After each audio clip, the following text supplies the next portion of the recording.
নমস্কার বন্ধুরা, মাম্পি কিচেনে সবাইকে স্বাগত। তো আজকের রেসিপিটা আমি বানিয়েছি মিক্স ফ্রাইড রাইস রেসিপি। তো চলুন বন্ধুরা, বেশি কথা না বলে ভিডিওটা শুরু করা যাক। এখানে আমি নিয়েছি মুরগির মাংস সঙ্গে চিংড়ি। তো আমি কেটে ধুয়ে ভালোভাবে পরিষ্কার করে নিয়েছি আর মাংসটাকে ছোট ছোট করে কেটে নিয়েছি। মশলার মধ্যে নিয়েছি চিনি, গোলমরিচ, আদা রসুন বাটা, লঙ্কা গুঁড়ো, হলুদ গুঁড়ো, লবণ, আদা কুচি, রসুন কুচি। বন্ধুরা, সবজির মধ্যে যা যা সবজি নিয়েছি আমি পাশে দিয়ে দিয়েছি, আপনারা একবার পজ করে দেখে নেবেন। আর নিয়েছি দুটো ডিম, ভিনিগার, সোয়া সস আর সাদা তেল। এখন আমি মাংসটাকে ম্যারিনেট করে নেব। দিয়ে দিচ্ছি আদা রসুন বাটা 1 চামচ, হাফ চামচ গোলমরিচ গুঁড়ো, 1 চামচ লবণ, দিয়ে দেব 1 চামচের মতো সোয়া সস আর দিয়ে দেব কয়েকটা লঙ্কা কুচি। বন্ধুরা, এগুলো দিয়ে একসঙ্গে ভালো করে একটু ম্যারিনেট করে নেব। তো এখন চিংড়িগুলোকে ম্যারিনেট করে রেখে দেবো। হাফ চামচ গোলমরিচ গুঁড়ো, আদা রসুন বাটা 1 চামচ, হাফ চামচ লঙ্কা গুঁড়ো, সঙ্গে দিয়ে দিচ্ছি হাফ চামচ সোয়া সস, দিয়ে দেবো হাফ চামচ ভিনেগার আর দিয়ে দেবো হাফ চামচ লবণ। এখন ভালো করে মাখিয়ে রেখে দেবো চিংড়িটাকে।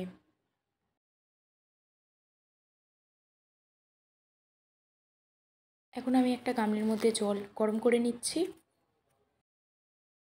তো জলটা গরম হয়ে এলে আমি যে চালটা ভালোভাবে ধুয়ে রেখেছিলাম, জলের মধ্যে দিয়ে দিচ্ছি সাদা তেল অল্প একটু, দিয়ে চালটাকে ওই জলের মধ্যে দিয়ে দিচ্ছি।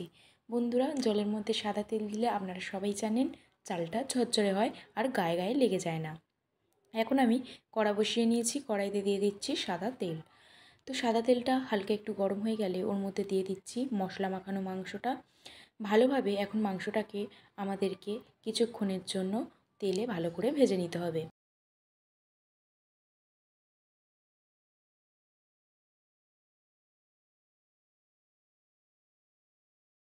বন্ধুরা, ভালো করে ভেজে নিয়েছি, এখন একটা পাত্রে নামিয়ে নিচ্ছি। কড়াইয়ের মধ্যে আরেকটু তেল দিয়ে দিলাম মশলা মাখানো চিংড়িটা। চিংড়িটাকেও ঠিক একই পদ্ধতিতে আমরা হালকা করে ভেজে নিয়ে একটা পাত্রে নামিয়ে নেব। আবার আমরা কড়াইয়ের মধ্যে দিয়ে দিচ্ছি সাদা তেল। সাদা তেলের মধ্যে দিয়ে দিচ্ছি দুটো ডিম। বন্ধুরা, ডিম দুটোর মধ্যে দিয়ে দেব হাফ চামচ গোলমরিচ গুঁড়ো, দিয়ে ভালোভাবে ডিমটাকে ঝুড়ো ঝুড়ো করে ভেজে নেব। এটা ভেজে নিয়েছি, এখন নামিয়ে নেব একটা পাত্রে। এখন আমরা কড়াইয়ের মধ্যে আরেকটু সাদা তেল দিয়ে দিচ্ছি রসুন কুচি, দিয়ে দেব একটু আদা কুচি, দিয়ে হালকা ভাজা ভাজা করে নেব। হালকা লাল লাল হয়ে ভাজা ভাজা হয়ে গেলে দিয়ে দিচ্ছি পেঁয়াজ কুচি। পেঁয়াজটাকেও যতক্ষণ না লাল লাল হবে ততক্ষণ ভাজতে হবে। বন্ধুরা, দেখাই পেলেন পেঁয়াজটা হালকা লাল লাল করে ভাজা হয়ে গেছে। এখন আমরা এর মধ্যে দিয়ে দিচ্ছি গাজর কুচি। গাজরটাকে এখন ভালো করে ভেজে নেব।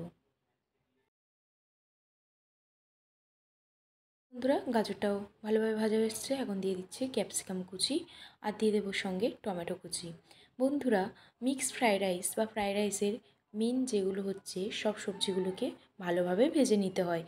এখন আমরা দিয়ে দেবো এই সবজির মধ্যে 1 চামচ লবণ, দিয়ে আবারও ভালো করে এটাকে ভেজে নেব। দিয়ে দেবো বন্ধুরা হাফ চামচ গোলমরিচ গুঁড়ো। এখন সব সবজিগুলোকে আবারও ভালোভাবে একসঙ্গে ভেজে নিচ্ছি।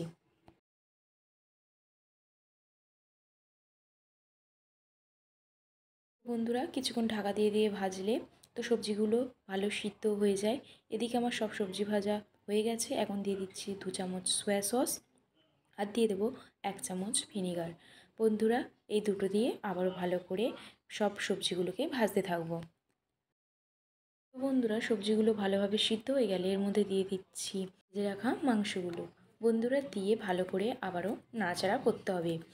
এদিকে আমি দিয়ে দেব মটরশুঁটি, যেগুলোকে আমি ভালোভাবে ছাড়িয়ে ধুয়ে রেখেছিলাম। তো সেগুলোও আমি সবজি ও মাংসের মধ্যে দিয়ে দিলাম, দিয়ে একসঙ্গে ভালো করে নাড়তে থাকবো।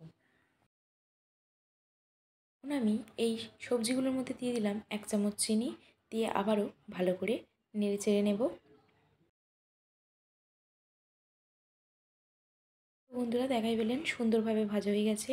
এখন আমি দিয়ে দিচ্ছি চিংড়ি আর ডিমটাকে। চিংড়ি আর ডিমটা দিয়ে আর একটু ভাজা ভাজা করে নিয়েই আমাদের কিন্তু মিক্সড ফ্রাইড রাইসের জন্য সবজি মাংস সব কিছু ভালোভাবে ভাজা হয়ে গেছে। এখন আমরা হাফ হাফ করে তুলে নেব। বন্ধুরা, যেহেতু কড়াটা ছোট, তো আমরা হাফ হাফ করে ফ্রাইড রাইসটা তৈরি করব। তো কিছুটা সবজি মাংস আমি একটা পাত্রে তুলে নিচ্ছি আর কিছুটা রেখে দিচ্ছি। এখন ওই সবজির মধ্যেই দিয়ে দিচ্ছি অল্প অল্প ভাতটা দেখতেই পাচ্ছেন বন্ধুরা কতটা ঝরঝরে হয়েছে। তো দিয়ে ভালোভাবে আমরা এখন মিক্স করে নেব ভাত আর সবজি, মাংস, ডিম, চিংড়ি। তো বন্ধুরা, মিক্স ফ্রায়েড রাইস নামটা যেমন সুন্দর, খেতেও কিন্তু অসাধারণ।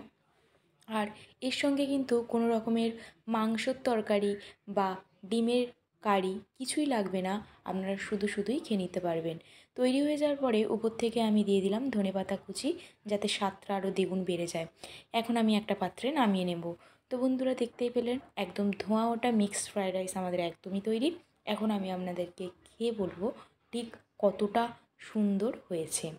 তো বন্ধুরা, এদিকে আমি পাত্রে নিয়ে নিয়েছি মিক্সড ফ্রায়েড রাইস, দেখতেই পাচ্ছেন মাংস, চিংড়ি, ডিম একদম ভরে ভরে রয়েছে। আর নিয়ে নিয়েছি পেঁয়াজ কুচি। তো বন্ধুরা, দেখতেই পেলেন মাংসটা কিন্তু ভালোভাবে সিদ্ধ হয়েছে, আর চিংড়ি তো কোনো কথাই হবে না। তো এখন আমি এই নিয়ে নিচ্ছি এক গাল। তো দেখুন বন্ধুরা, তো আমি কিছু বলবো না, আপনারা ঠিক এইভাবে বাড়িতে তৈরি করে খেয়ে আমাকে কমেন্ট করে জানান কতটা সুন্দর হয়েছে। আমার তো খুবই ভালো লেগেছিলো, আমি তো শুধুই খেয়ে নিয়েছি। তো বন্ধুরা, আপনারা বাড়িতে একবার বানান, আমাকে কমেন্ট করে জানান কেমন হয়েছে।